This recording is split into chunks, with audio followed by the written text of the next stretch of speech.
supaya kita tambah pintar dan disayang Allah serta Rasulullah. Bismillahirrahmanirrahim.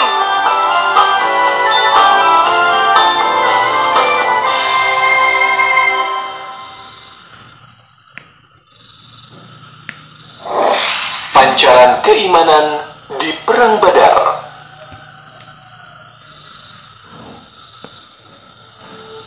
Pada tahun 2 Hijriah, Allah Subhanahu wa Ta'ala menurunkan perintah saum pada bulan Ramadan. Selain itu, pada tanggal 17 Ramadan tahun 2 Hijriah itu pula lah terjadi Perang Badar Kubro atau Perang Badar.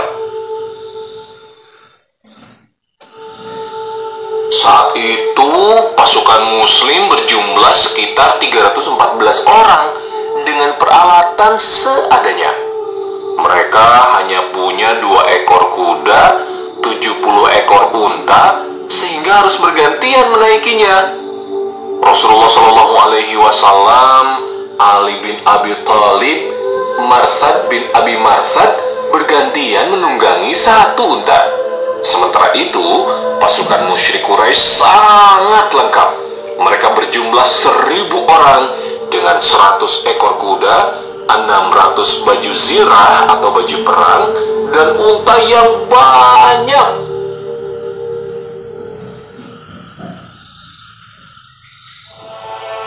Panji tertinggi pasukan muslim berwarna putih. Panji itu dipegang oleh Mus'ab bin Umair. Pasukan muslim terbagi menjadi 2 kelompok. Ali bin Abi Thalib membawa panji kelompok muhajirin, Sa'ad bin Mu'az membawa panji kelompok Ansor. Rasulullah Shallallahu Alaihi Wasallam bertindak sebagai panglima perang yang mengendalikan semuanya. Tidak semua sahabat Rasulullah Shallallahu Alaihi Wasallam ikut dalam perang Badar karena tujuan awalnya hanya akan menyergap kafilah dagang. Akan tetapi, ternyata mereka harus menghadapi perang besar.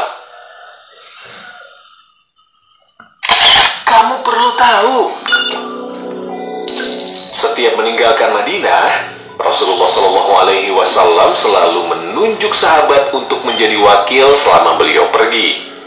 Beliau menunjuk Sa'ad bin Ubadah ketika perang Abwa atau Waddan. Saat perang Badar, yang bertugas di Madinah adalah Abdullah bin Umi Maktum sebagai imam salat dan Abu Lubabah al-Ansori sebagai amir atau wakil Rasulullah Shallallahu Alaihi Wasallam. Utsman bin Affan juga tidak ikut berperang.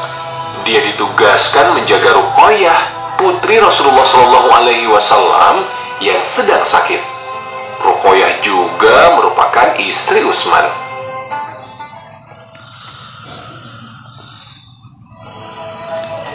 Pasukan musyrik Quraisy juga membawa para pemimpinnya, yaitu Abu Sufyan, Abu Jahal, Umayyah bin Khalaf, majikan yang menyiksa Bilal dengan menindih batu, Utbah bin Syaibah, dan banyak lagi. Malam itu, hujan turun sangat lebat, mengguyur pasukan musyrik sehingga mereka tidak bisa bergerak. Sementara untuk pasukan muslim, hujan membuat mereka bersih dan tanah yang dipijak menjadi kuat.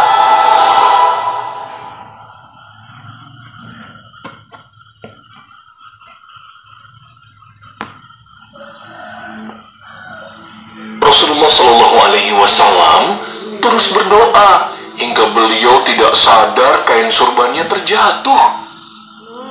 Ya Allah, berilah aku pertolongan seperti yang telah Engkau janjikan. Ya Allah, kalahkanlah mereka esok hari.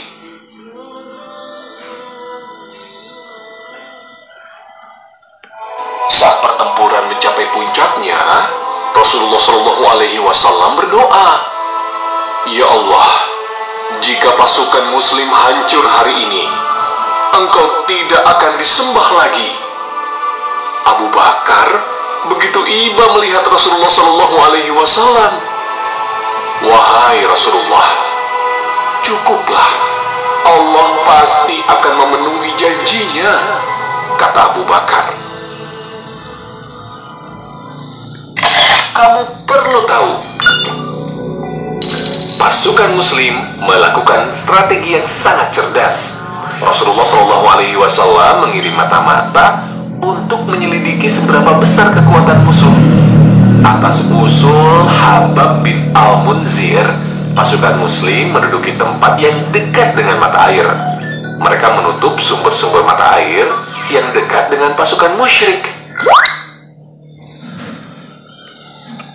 Berhasilkah pasukan Muslim memenangkan peperangan?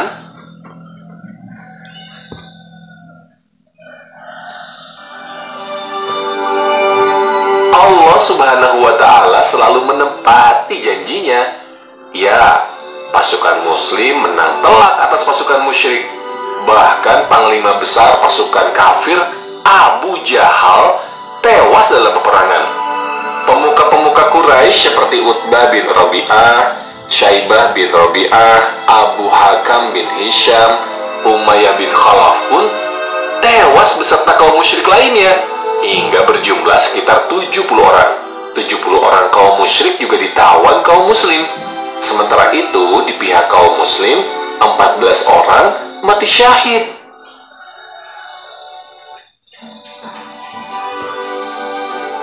Karena usaha dan doa yang dilakukan dengan sungguh-sungguh oleh pasukan muslim, Allah Subhanahu wa Ta'ala menurunkan para malaikat untuk membantu mereka memenangkan peperangan.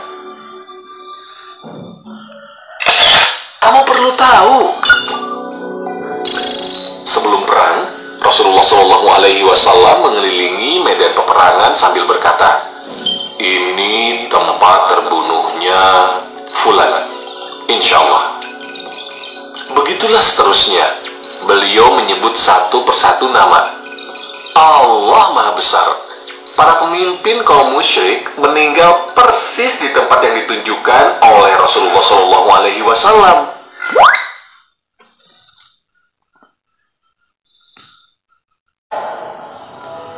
Berita kekalahan kaum musyrik membuat orang Quraisy yang tinggal di Mekah marah dan sangat terpukul. Abu Lahab yang tidak ikut berperang pun merasakan hal yang sama. Beberapa hari usai mendengar kekalahan perang Badar, Allah Subhanahu wa Ta'ala menimpakan penyakit kepada Abu Lahab hingga sekujur tubuhnya bernanah. Dia meninggal dengan sangat mengenaskan. Selama 3 hari, tidak ada yang mau mengurus jenazah Abu Lahab, termasuk anak-anaknya sendiri. Begitulah Allah Subhanahu wa Ta'ala hinakan para musuhnya.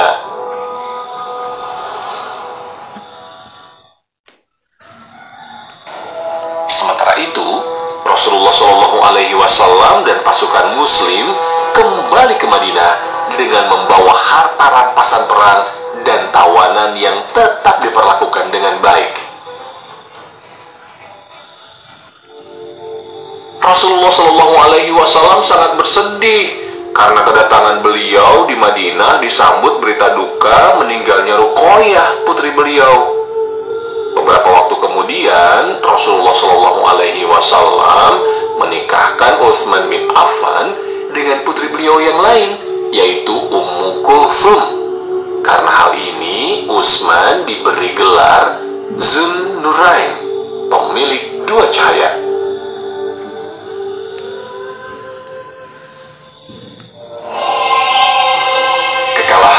Kaum musyrik di perang Badar membuat orang Yahudi semakin membenci Rasulullah SAW. Mereka mencari segala cara untuk melanggar piagam Madinah. Rasulullah SAW menasihati para Yahudi dengan baik. Akan tetapi mereka tidak mau mendengar hingga terjadi perang Bani Qainuqa. Kaum Yahudi mendapat pembelaan dari Abdullah bin Ubay, seorang munafik yang sangat pandai berdusta.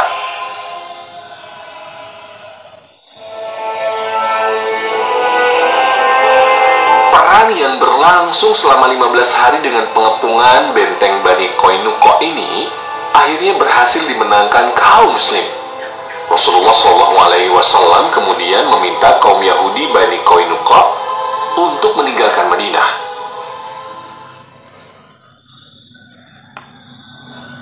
Di saat kaum Yahudi terus memusuhi kaum Muslim, kaum musyrik di Mekah sedang menyiapkan aksi pembalasan. Mereka menyiapkan pasukan lebih besar dan lebih lengkap dari Perang Badar.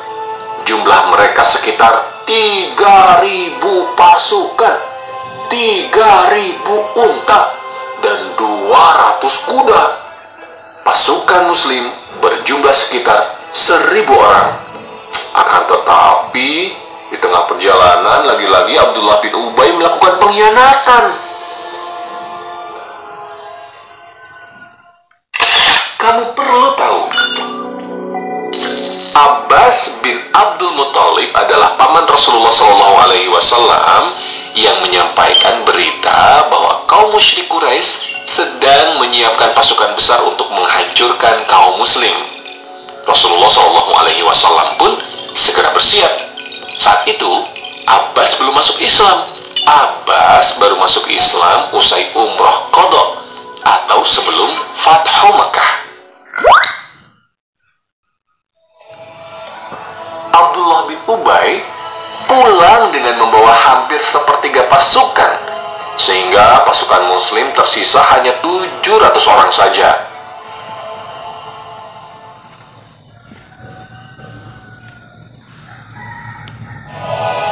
Awalnya, Rasulullah SAW menginginkan pasukan Muslim bertahan di Madinah saja. Akan tetapi, para sahabat lebih memilih berperang di luar Madinah. Begitulah Rasulullah SAW. Beliau selalu memutuskan segala sesuatu dengan musyawarah dan sangat menghormati keputusan tersebut. Kedua pasukan ini kemudian bertemu di lembah Uhud. Apa yang terjadi? Kali ini, akankah pasukan Muslim kembali memenangkan pertempuran dengan gemilang sebagaimana di Perang Badar?